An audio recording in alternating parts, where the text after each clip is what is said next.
We are told that sin is in the reaction, not in the action. Does this mean that if someone doesn't have a reaction, it is not considered a sin for them? So the elements that we are concerned with here are the gross intellect and the subtle intellect. The gross intellect forms convictions, statements of fact, things that it knows to be true and right. We establish our convictions through reflection, through our thinking. And so we end up with statements that we make to ourselves saying, this is true, this is the right thing, this is my obligation. So it sets the direction for our life when we use it. So that's why it's like the wheel of a ship or the rudder of a ship. It points the direction for us to go. So it directs the mind and the body. The subtle intellect has a voice that we call the conscience. So it's like then a mariner's compass. It points away from ego and egocentric demands. The conscience is that part of our personality that always tells us the right thing to do. So moral or right in this sense means that it points away from the ego. It's selfless. We have the ability as human beings to violate our convictions and our conscience.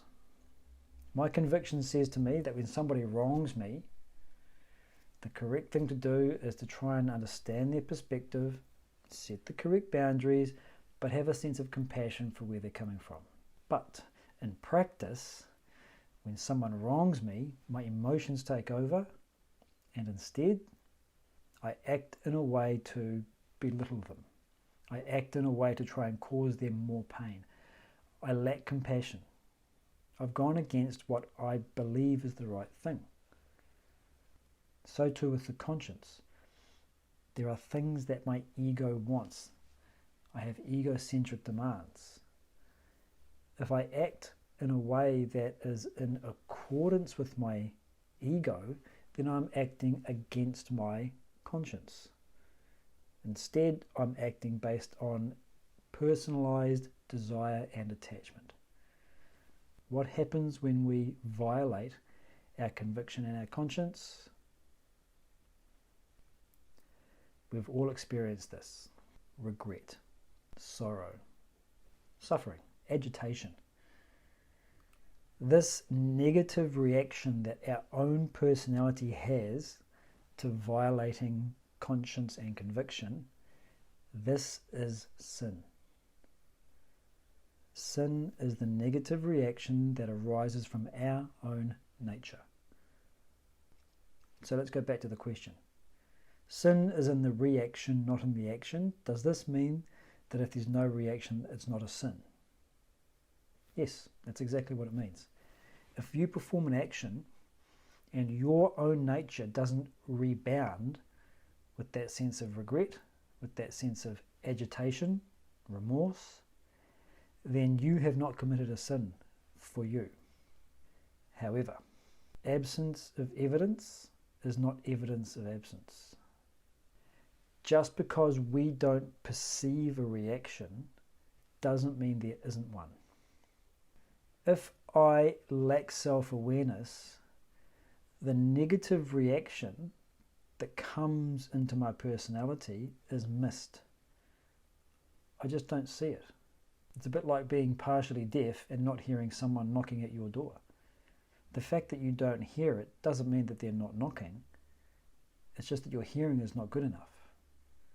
Similarly, your personality may be reacting with agitation and regret, but if we lack self-awareness, we won't be aware of it. Another problem is that we become acclimatized to agitation, so that we may be sort of aware of the agitation, but not aware enough for it to draw our attention and make us question. You go to your workplace, and just outside the window, jackhammering into the cement. You get there at 9 o'clock and they're going all morning. What happens at 12:30? They break for lunch. At that moment, silence. Up until that point, You had become so acclimatized to the noise that you weren't even aware that it was there until it stopped.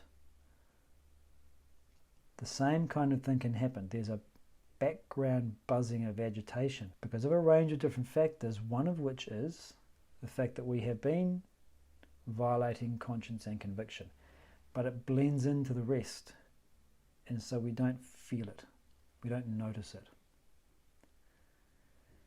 The third problem that we might face is that we might feel mental agitation, we might be fully aware of it, but we wrongly attribute it. What's actually happening is that I am violating my conscience and conviction, I'm getting mental agitation as a result, but I'm not able to link cause and effect correctly. I notice the effect, but I say the cause is somewhere else. So while it's true that if I don't have a reaction, I haven't committed a sin, simply saying I don't feel a reaction doesn't mean there isn't one there.